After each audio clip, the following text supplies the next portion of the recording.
Yo, what's up, y'all? Welcome back to the podcast. I'm your host, Kharis Kurian. I am the host of CiviPod, where we basically bring in people to discuss civic topics with whether it be governors, mayors, senators, or like people that I know. Today here we have Mr. Anthony Tyre. He is the mayor of Washington, North Carolina. And yeah, so first question I have for you is I guess just briefly introduce yourself. Yeah, who are you? And yeah, Mayor Pro Tem. Sorry. It's all good, man. I'm I am the Mayor Pro Tem of Washington, North Carolina. It's located in Beaufort County, which is the eastern part of North Carolina. We're close by the water, so if you ever get a Yeah, chance to come out nice. here and get some great Love the seafood or beach. just kind of chill out and enjoy the view, man. I'm a native of Beaufort County. I was raised here. I Hmm. went off, spent some time in the Army, retired, got out of the Army, went back to school, became a licensed clinical mental health counselor, and returned home to Nice. do my work here and started working with folks that living with Hmm. addiction, um, Oh, and behavioral health issues, right? So got a chance to yeah. meet a lot of new people, work with all age groups. The youngest I work with is 3, the oldest is 76 years old, I believe. Oh, wow. That's a Yeah, pretty man. big Yeah, age gap. yeah. Yeah. So that's who I am. That's kind of what I do. Okay. So yeah. So definitely, yeah. You definitely told a lot of good stuff there. You know, you were in the army. Clinical mental health counselor. That's really great. Just you know, just first I just want to throw this out. Just thank you for the service, man. Just always want to thank the veterans for the service. I appreciate that. Thanks for the support with that. Thank you, man.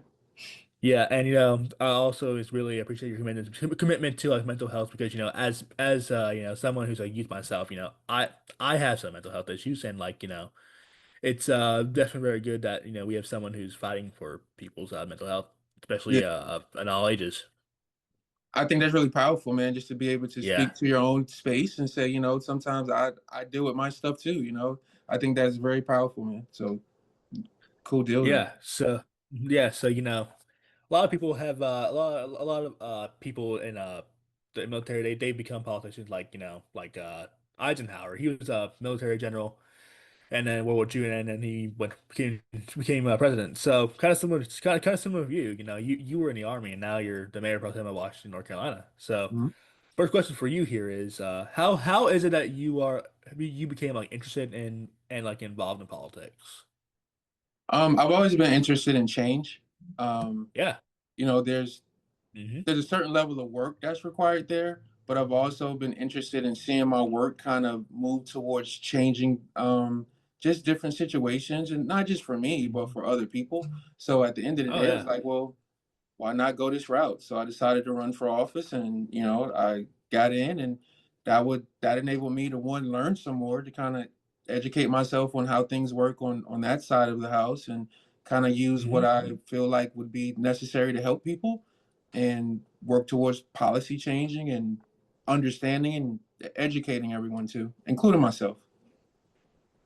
Yeah, nice. Yeah, so just about educating people on just educating people and just helping them. Yeah, that's really admirable. About like someone who's actually coming to serve as a politician because not because they want clout, they want like they want like fame. Like someone who's actually like coming in to like serve people. That's really admirable. Yeah, yeah. I mean, you definitely have to have what they call a servant's heart, right? Yeah. And some may say like that's what you need to have to be good at this. Hmm. I would say that you should absolutely come in with the idea of what can I do for others rather than what can I do for Yeah. myself.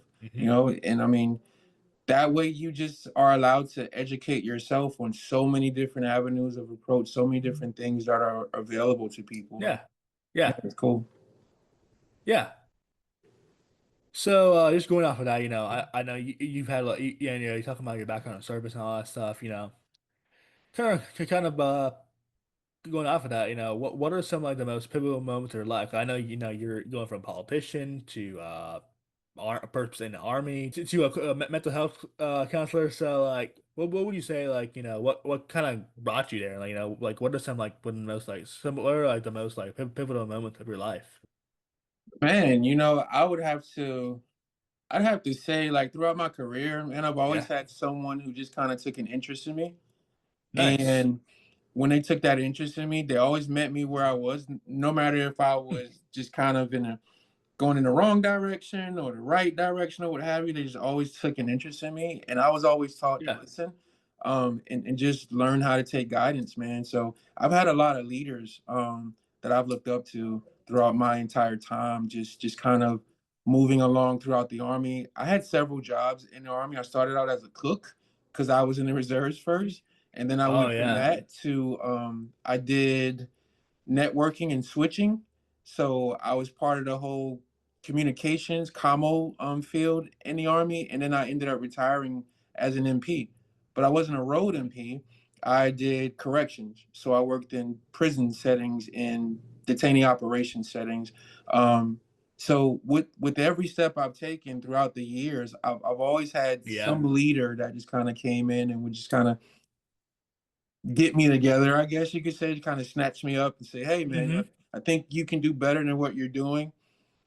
I see so much potential in you, and all this other stuff, man." So even when I ran for office, same thing. I was able to sit with some folks who had done this for years before me and just kind of talk with them and get their take on how things were and what I was supposed to do next, or what they may think I may lack or may be strong in and stuff like that. So I could go home and process it on my own. Um, and even on the mental health side of it, just having some great people around me. I had some amazing professors that kind of met us where we were. They talk to us like humans and not just students. Um, Hmm. and then having an amazing supervisor even after that. And a, man, I have like a big bag of this like cohorts and colleagues, man, that I can always call on and Dang. just kind of check in. So, you know, Oh I've wow. I've always been driven just by having the opportunity to meet other people and learn from them, learn with them, learn from them. And Mm. then I just love kind of passing out whatever I get, whatever knowledge I get, I love to give it. So, Okay. Yeah. Interesting. Interesting. Yeah. You served in the army, but you didn't do combat. well, I actually did. I Oh, went you to did. Afghanistan with Fort Bragg. I was airborne there as well. So we went Yeah. to Afghanistan, where I was actually in charge of their detainee operations there. So trained a lot of combat soldiers on how Wow. to do detainee operations the right way, to make sure that we Wow. were safe and going along the lines with our regulations to ensure that we were pretty much just keeping everyone safe. So Wow, I definitely would never be, I thought about going to the army, but I mean, like, I respect all the people I respect all the people who serve in the army, like yeah, no question, but like but I don't think I could ever do combat, honestly. But yeah, I really do appreciate, the people who serve in the army, but like, I've thought about maybe this is like probably not gonna happen, but like I thought about maybe, doing cybersecurity or being a cook. I mean that'd be yeah, cool. But like if I was gonna be in the army, it would be one of those two things. yeah, I wouldn't be in combat. yeah, Yeah. So yeah, it's really cool that you've been, you serve, you how to detain people, and I really admire how you have like a network of colleagues, you can rely on. That's really great, man. Just yeah, I had that too with yeah, I always had a group of friends who I can rely on personally, yeah, and I'm really grateful. It's really great you have a network of people to talk to. yeah, yeah, yeah, man. It's really cool to be able to have folks that, you know, no matter what, like everyone can't be everything for you. So it's cool to have Yeah, like several people who know how to check in certain spaces at yeah, certain times with you. yeah. So you've given a lot of these other details about your life. You've kind of been everywhere. Well, I don't know about that, but like you've been a lot of places. Yeah, yeah, So yeah, yeah. like the next question I have for you is like, tell me what you do as mayor pro tem. I know you're about to campaign for you're campaigning for another term. So as mayor pro tem, tell me what you do on like a day-to-day basis. So, honestly, it's really just assisting the mayor in the community with running the city. Yeah, nice. When it comes to municipal elections, I have spent a lot of time because this is my first term, and as pro tem, I've spent a lot of time just kind of educating myself on what we can and can't Hmm. do, and then Yeah. educating others because there's a lot of different ideas on what each level of government can and can't do, and some people just really haven't had the opportunity to speak with someone that's sitting in an actual position Hmm. to fully understand how far they can and can't go with some of the needs that our community may face. So I Hmm. do spend a lot of time there, just kind of, I like to feel like I open myself up to folks who want conversation or want to Hmm. know why I may have voted a certain way or had a certain thought about something that I shared. Hmm. So I like to kind of keep myself open and transparent as possible. Um, Yeah. because again, I'm really here for the community, not for me. Mhm. Um, so that's other than that, we just take phone calls, we take emails. We filled a lot of the Average issues. day. Yeah, it's if there's something that comes up that folks may not understand, or maybe something may happen in a part of the city Mm. that we weren't aware of. There may be a power outage that affects like quite a few people within our community. Well, some folks may have to Mm. make the phone call to say, hey, what are we supposed to do here? How long is this going to take? Was this planned or was this an accident? So just making sure that I also can return feedback as well too to people. So Yeah. You're I bet when you talking to other people, I bet that your mental health background really helps with that, you know. I definitely see how like your mental health background and your political background, those two things connect, and also just aren't and also service in the army. Yeah, just seems like your life is all about service, and I really admire that. So yeah, I could 100% learn from that. But yeah, yeah, yeah, yeah. it seems pretty cool. Yeah, man. I mean, that's kind of what I wanted my life to kind of pan out to be is Mm, service to others. That's kind of how I was raised. yeah. So there's this quote that I use a lot, and it's fight so hard that people think you're the one that need it. So when I'm at the table and I want to Mm, speak and bring it forward for those who can't come in the room or not allowed in a okay. certain room, but I get the opportunity to be in that room, then my fight doesn't stop. So it's sometimes I want you to feel like I'm fighting so hard that I'm the one that need to play the food, but I've been put in a very blessed and different position that I'm not in that Mm, space right now. But I also understand that at any moment, at any time, things can change for anyone. So okay. so yeah, man. When it comes to things like, for instance, with city council, um, we do have to oversee a budget. And a lot of Hmm. times when it comes to budget and spending and taxes and things of that nature, a lot of people don't like certain parts of a budget. But I think it really boils down to being able to have a conversation with them and being as transparent as you possibly can be to try to help them understand why certain things are a certain way.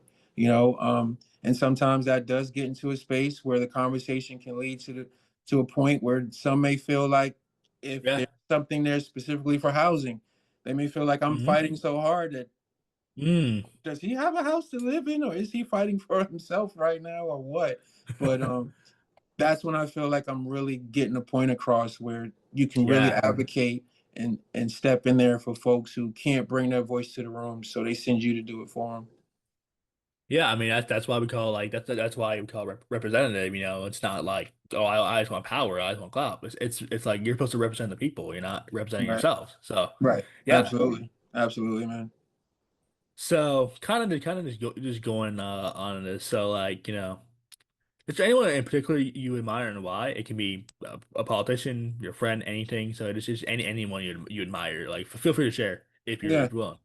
I mean, this may sound cliche for some, but I was raised by a lady, my mom, who I admire quite a bit. Mm, We've just gone through quite a bit of informational sessions with her.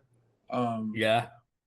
just talking about things that that have come up in her life. And, she was born in 1940, so there's so much history there, right?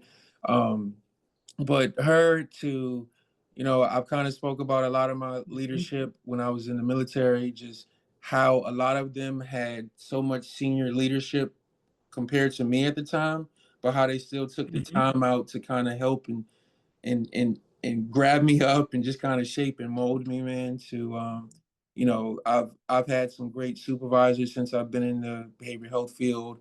I've had some great professors, some great teachers that didn't Yeah. just teach from a book only, but they allowed like real world to come in and have a conversation, man. So Nice. yeah, so Yeah. there's just so much of that, and and I don't want to start calling them by name because I'll forget all of them. So, but yeah, but most of them know because I still keep in touch with them as much as I can. If it's nothing but just a Hmm. quick hey, hey, what's up type of deal. But yeah, so I've had quite a few people kind of shape and mold me to get to the seat I'm sitting in.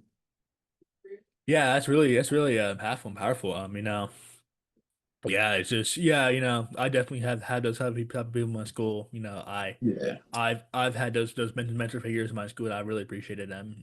And yeah, just yeah, people, and people, the people we surround ourselves with is really important. So because like the ones we most spend time around with, they really shape us. yeah, yeah, man, absolutely. And honestly, even on the flip side of that, some of the people that I look up to quite a bit are the ones that I think society would consider them the ones that don't have as much. But if you really just kind of sit down and look at their life and see how they've survived up to the point that they're at, like they're really stronger than a lot of other people that I may know, man. So I just kind of Hmm. take a lot in just from everyday life and everyday world effects, man. And I just kind of see what my lesson is in that and just kind of take power from that, man. Yeah, Going. yeah. So kind of going on to like admiring people and all that. Talking about your value, personality. So I wanted to ask you this. I wanted to ask you more about like kind of not about kind of going from kind of shifting the tone. I know you're talking about like your service, your mental health background, and like your politician background. So like, and like you're talking about how people you admire. So like I wanted to ask you, what issues are you most passionate about and why? Anything that can assist the individuals that may be in underprivileged areas or underserved areas. Um, I'm also very passionate about grandparents that are raising their grandkids. Mm, Other interest areas, just anything that can help others succeed. That's yeah, where I'm at. It doesn't matter that's if it's that's always just good. basic housing, basic food, basic transportation that we call basic, but then we realize it's not basic for everyone. To you may have somebody who's 60 plus, 70 plus years old that's still raising their grandkids, just trying to make things work out for their family. And so, it's stuff like that that really gets me fired up. Hmm. Yeah. So, yeah, yeah, that's really great. Anything that can just help people. I really admire that. It really ties back to how good of a person you are. Just someone who just wants to serve people and then And thanks, man. But puts themselves about others. yeah, yeah, That's something a lot of people would want. Including myself. yeah, I can. yeah, I'm not the most selfless person, but I want to be, yeah. and you telling me about your service really inspires me. So Cool. Yeah, yeah, cool. Good deal. Yeah. yeah. So kind of shifting gear just a little bit. Mhm. So I want to know like do you have like a story of like a challenge you overcame and like I guess what did you learn from that? Because I know you definitely I know you definitely do because like you're in the army, Yeah. you're a politician. Yeah. So I'm just curious. You know what, man? Honestly, one of the biggest struggles that I overcame Yeah. was speech. Mm. When I was in like we used to call it junior high back then. It wasn't middle school, But when Hmm. I was coming up from kindergarten on through, I had difficulty speaking. Like I stuttered and I stammered, and it was a lot for me. Like I used to be Ooh. the kid that was taken out of class to go to a speech therapist and stuff like that because of my stutter Mm. at the time. So even being back now, like, I'm back in the town that I grew up in. So a lot of people that have seen me over the years are just like, whoa, because I'm Big speaking comeback more without arc. the stomach. Yeah, Yeah. So and that's where like some of my leadership in the army like really they kicked in Yeah. to make me a leader outside of that. Oh, I'm And not surprised. it was just it was really cool, man, just to kind of sit back Yeah. and laugh about it now. Like some of the stuff they used to put me through on purpose to get my confidence up and to get me to use my tools. Um, Yeah.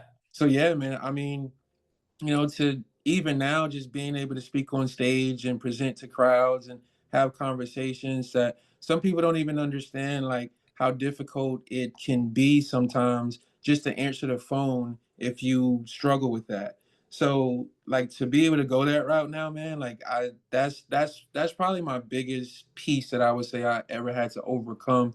And sometimes now I still get that butterfly feeling, or I might still get stuck in a certain space or whatever. But honestly, man, like it just feels so great to be able to move it forward. Um, like so yeah, so that's probably my biggest part that I've had to overcome and work through. Even now as an adult, as a really super grown Hmm. adult now by age. I'm a kid by heart, but I'm an adult by age, man. But so yeah, Hmm. it's been really exciting. A lot of my teachers who used to teach me when I moved back home, like they've seen me out and about, and they're like super proud just to kind of see where it all Hmm. came from. So Yeah, that's really great. We all yeah, have our challenges in life. I even have had some speech problems. I'm still working on them, but yeah, like I'm really yeah, I can definitely relate to the speech issues. yeah, It's definitely not been easy. I'll tell you that. yeah, But yeah. I hope to definitely and encourage you like improve it. That's really inspiring here. Oh yeah, man. So Yeah, yeah.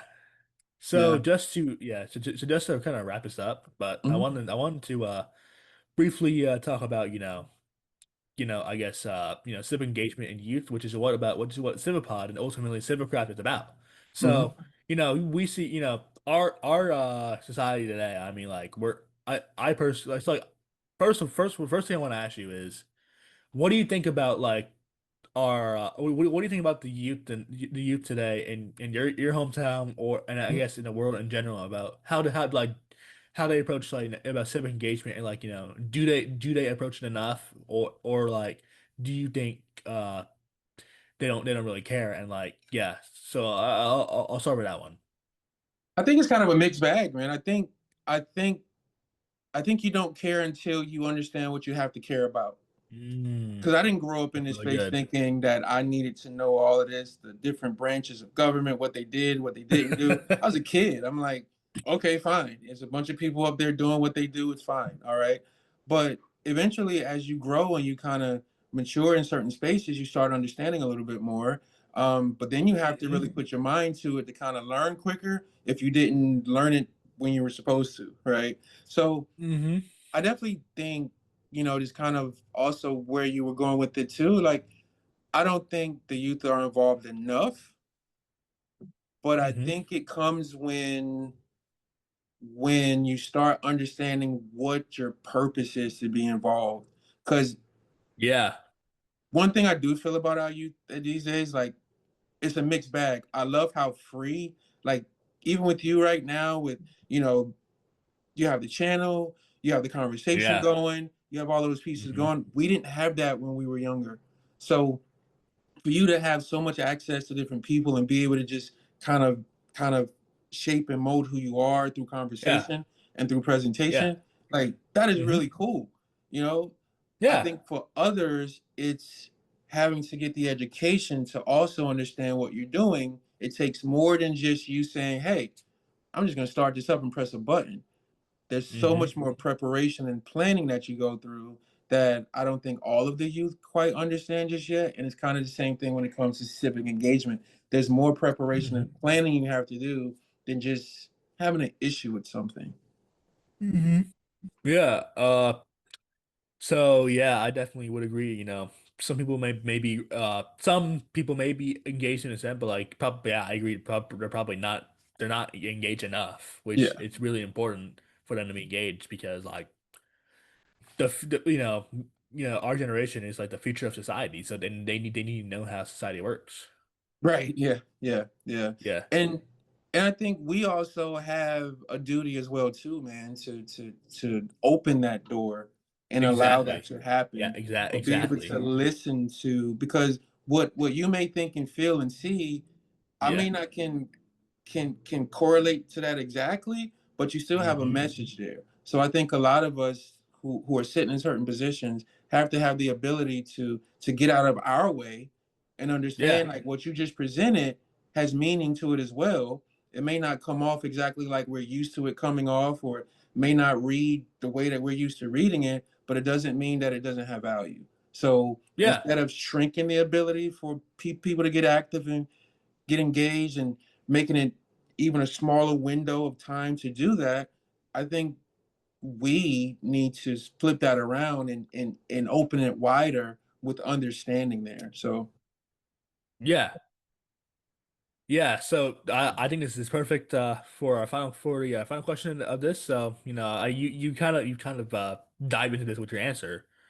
But so how would you encourage young people to get involved in civic engagement, and how can they help their communities, and like what do you think is like needed to help to like motivate them? finding your passion, man. Find something you're Yeah. passionate about and then work in that passionate space, no matter what it is. Find something you're passionate about, move forward in your passion, and learn the Yeah. true ins and outs of it, you know? Hmm. Because sometimes what you think may be, when you start learning more about it, you have to be able to adjust. Yeah. Yeah. So Yeah. once you're able to make that adjustment with whatever your passion is, then that's where you start really learning and you start understanding a little bit more about how things are going and where you may need to change some things. And then how do you do that? How do you Yeah. effectively fight? How do you get into good trouble? How do you move things forward that you Yeah. want to see moved the appropriate way? So that's what I would suggest to anybody looking to get engaged or be active or advocate. It's find something that you're passionate about, learn about it, and then start educating yourself and others about what needs to happen next for change. Yeah. I think, finding issue you're passionate about is really great, Yeah. you know. You're gonna be naturally drawn to something that you're passionate. You're gonna be naturally like drawn to something that you're passionate about. So yeah, I definitely agree with that. So would you say okay now? Another question I have is like people who are like I guess like they have nothing, they want nothing to do with politics. Like let's say they only care about like sports and stuff like that. Like they Mhm. don't give a crap about politics. Yeah. So like those kind of people who like don't really care. Like what would you say to them? Well, at a certain point, if you feel like you just have nothing to do with it, you don't want anything to do with it, you're just done with it, then try not to be, how can I put this? Try not to be a blocker to others that want to. Yeah. You know what I'm saying? Hmm. So just Yeah. because you may not care about this or that, and just kind of Hmm. like the analogy you just named, like just because I'm a sports fan may not mean I like all sports, but that Yeah. doesn't mean that I should just ignore people who Oh, like the one I don't like. Like you may like basketball, dang, I that's may true. like baseball, but that Oh. doesn't make you less than because you don't like what I like. So I shouldn't stand in your way Mm. to do what you want to do with your sport, and you shouldn't stand in my way to do what I want to do in my sport. Yeah. Definitely. Yeah. Definitely. Gotta make people who are really yeah people yeah, people who aren't like interested in politics they just gotta know that I guess people that like that you're not gonna be interested in everything. So Right. but like like you're saying, find your passion. Right. Find your passion, whatever it may be, and don't make it harder for others just because you don't understand and don't like what I'm doing over here. Um, don't become an obstacle when people are still trying to do the right thing. They just may not be doing it the way you want them to. Boom. Yeah. Yeah, well, thank you so much, Mr. Mayor Pro Tem. I really appreciated your time and giving your time here. It was definitely great to have you on here. I've learned a lot, honestly. So yeah, I'm really grateful to have a chance to be able to interview you. And yeah, so thank you all for watching. Thank you for tuning in to the podcast, and I hope to see you all next time. Thanks for having me, man. Appreciate it.